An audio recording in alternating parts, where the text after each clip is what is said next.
Hello, Avatar. I need your help. I need your help to explain something. The days get away from me, and I struggle to find time in amongst the drip of moments leeching away. Reality, it's so big and broad and overwhelming. How do you define it? How do you capture the essence of what is real and hold it up for everyone to examine and nod their heads over and exclaim with perfect understanding, yes, yes, that is exactly it. That is the concept of reality before us.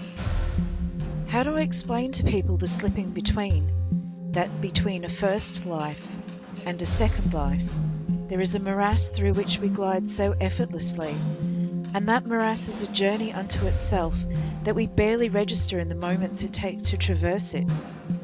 Between a reality and a virtuality, there is a continuum along which we slide. The continuum itself is simply a way of describing the multitude of realities that we journey from moment to moment in these complex lives.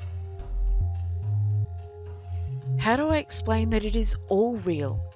That it is just our filters of perception that bind us into one thing or another? That for our complicated brains to make sense of the world in which we inhabit, we must find a truth to cling to, something that binds us and holds us firmly, a truth that tethers us and comforts us with the warmth and strength of its embrace. How do I show that the lives of people, whether a first life or a second life, that every moment within that life is a reality lived, and those moments of realities are fleeting and ephemeral and so much more beautiful for being so? There is no forever in the lives of humans. There is only the short slices of time allowed to us through commercial interests or biology. For me, there is no existential dread in either reality, only joy and grief and lives well and fully lived. And there is a comfort in that.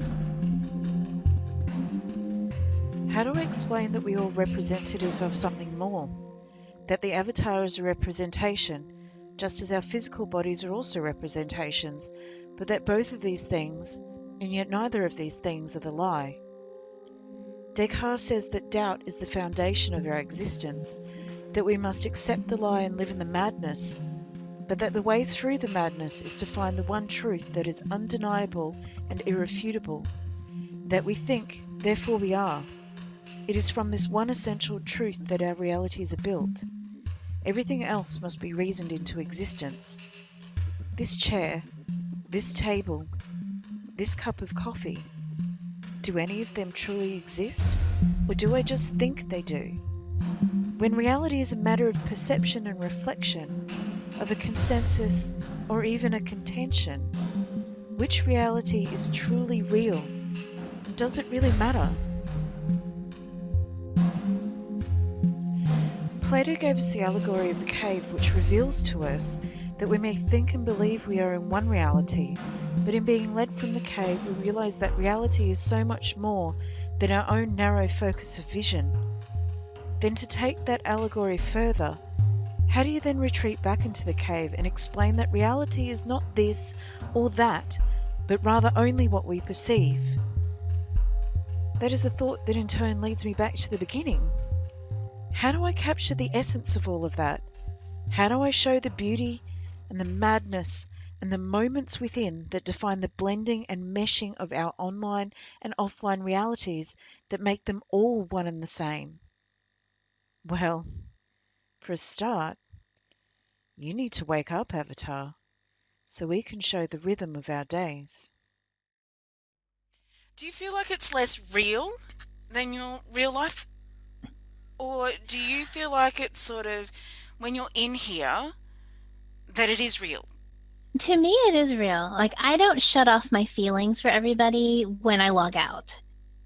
And I think some people do. I think that they make a very big distinction between their second life being just like this game and their real life being everything else. And some people can do that. My lines are super, super blurred. And so when I am here, I feel like a mother, which I'm not a mother in real life. I don't have kids in real life. So all I have are my second life kids. But when I'm here with them, I feel like their mom. And when I am posing or doing pictures or stuff like that, I feel like a model, or I feel like an artist, or I feel like a fashionista. Lately I seem to be doing a lot of photos like this. Maybe it has something to do with my hectic life. It's been a while since I've written a blog post, mostly because, well, life. The rhythm of my days is a crazy busyness combined with longing for connection. There is a strange sort of synchronicity between my two worlds. Some days I will log in when I start work in my studio at home in real life. I get dressed in Second Life and sit in the kitchen, drinking coffee while I sort things out. Coffee seems to be a theme in both of my lives. I check out group notices, social media, see if any of my favourite people have put out a new YouTube video or blog post. If I have a lot to do that day in my real life studio, I will either park myself in my Second Life studio and listen to the music stream, or I will attend a live music event. It's always jazz at one of the jazz joints around, and I'll support the musicians who play. I will listen to their chatter and the music while I work. Sometimes I chime in on a group chat if I need a brain break from what I am doing. If I am lucky enough to have a quiet day in real life, I will venture out into the Second Life world. I love these days.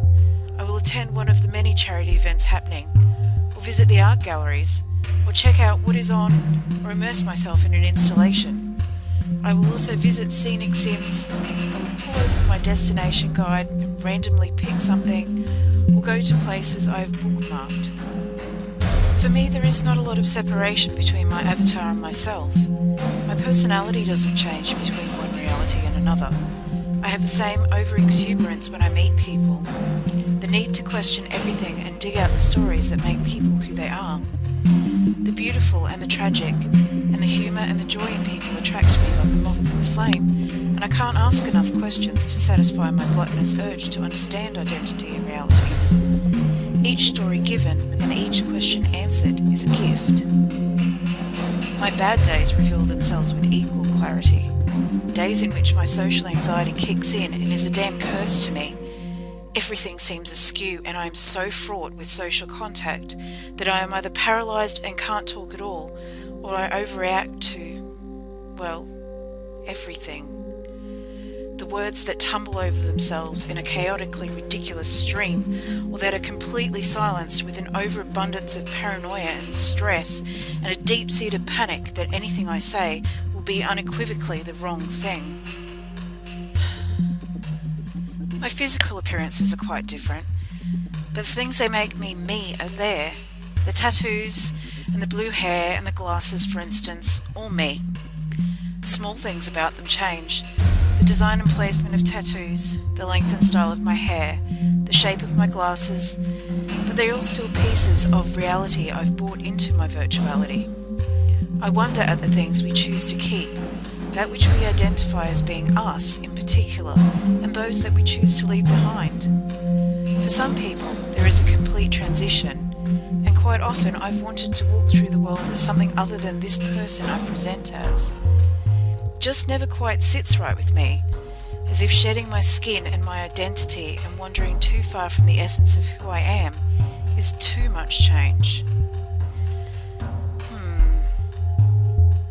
So, dear reader, such are the meanderings and the thoughts and the rhythms of my days. The ramblings, they're just an added bonus.